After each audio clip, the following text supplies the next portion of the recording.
Hi, welcome back. So we're in chapter 2, technical setup. In this chapter, we're going to discuss number of outline. First, we'll be looking at the underlying AI principle. Following that, we will discuss the front end and the back end and the database principles. And finally, we'll be looking at the project setup and essentials for the two projects we intend to accomplish in this book. Let's go ahead and explore the first outline.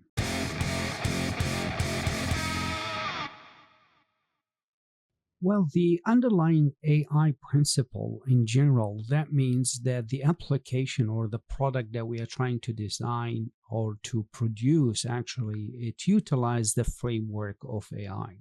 Now, in principle, artificial intelligence programming involves using one or more programming languages, AI frameworks, and code editors to develop AI applications that perform tasks, for example, predicting something or maybe customer behavior, maybe generating content, or identifying risk, etc. And AI programming is actually a broad term in its own, and that involves some components.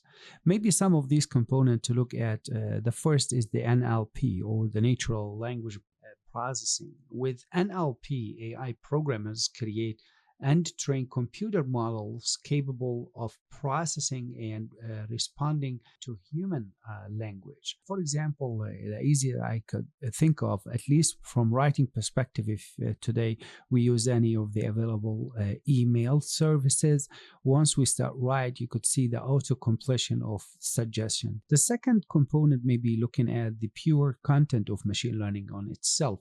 Where machine learning involves, as we said, creating and training models to learn, predict, and make decisions. And among other use cases, machine learning also is useful in creating recommendation engines that can analyze customer data and recommend items that match their taste and preferences.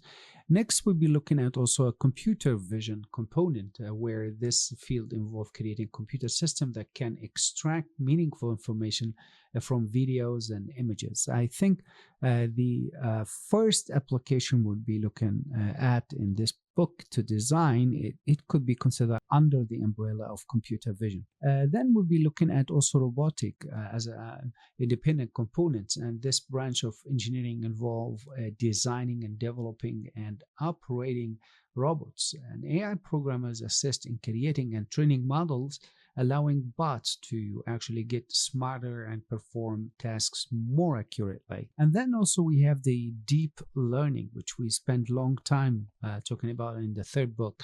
And actually AI programming also involves developing and these kind of components, or what we call it neural networks, for modeling complex relationships and achieving advanced learning capabilities. Also, we look at the component of data processing, which is crucially important because the accuracy of AI application depends on the quality of the data and used for training, apart from, of course, laying the foundation of AI in principle. So AI programmers must process and clean the data to ensure it is actually suitable for learning. Integrity of the data, quite a bit crucial, important. Then the deployment. Once they have finished creating models and application, AI programming must deploy the programs on the cloud or hybrid or in premises environment. And AI professionals are also involved in debugging, of course, and optimizing the performance of AI applications. Have we spoken about those components? It is important, of course, to discuss some of the languages might be available today to utilize or to execute such framework. First, maybe is Python. It's the most common used languages for AI programming. It has actually simple and easy to understand syntax and making it suitable for beginners. And Python also has extensive open source libraries. The second may be Java as well. This is also a powerful and general purpose programming language for building high performance and platform independency.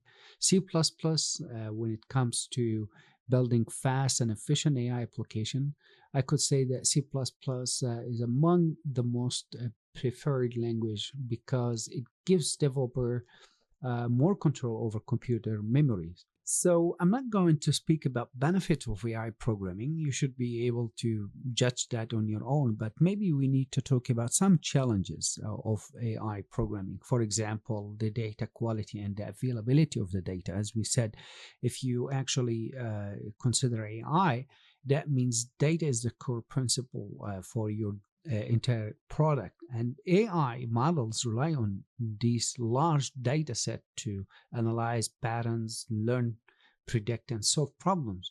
And the accuracy and the performance of these AI models depends on the quality of the data actually as main component. However, accessing reliable data sources can be quite a bit challenging for organizations, as it is required or data collection, cleaning, integration, etc.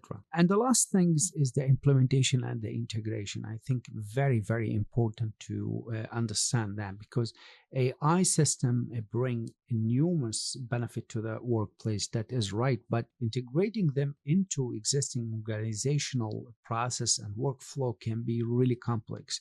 An organization must plan carefully and make infrastructural changes, which is many company might hesitate to do so due to budget or maybe cultural challenges, etc., or lack of skilled people who can run the platform. So that's why also maybe ethical consideration, skill gap, and talent acquisitions also another kind of challenges. So that was all actually about understanding that once you speak about AI coding and you would like to utilize such a framework, maybe you need to take into your consideration both sides of the advantages, and you have really to comprehend that and to make sure that you are on the safe side by understanding the framework and the principle and the culture of the entire business. Next, we'll be looking at the front end and the back end and the database principle. That's exactly what we're going to do next. I will see you then.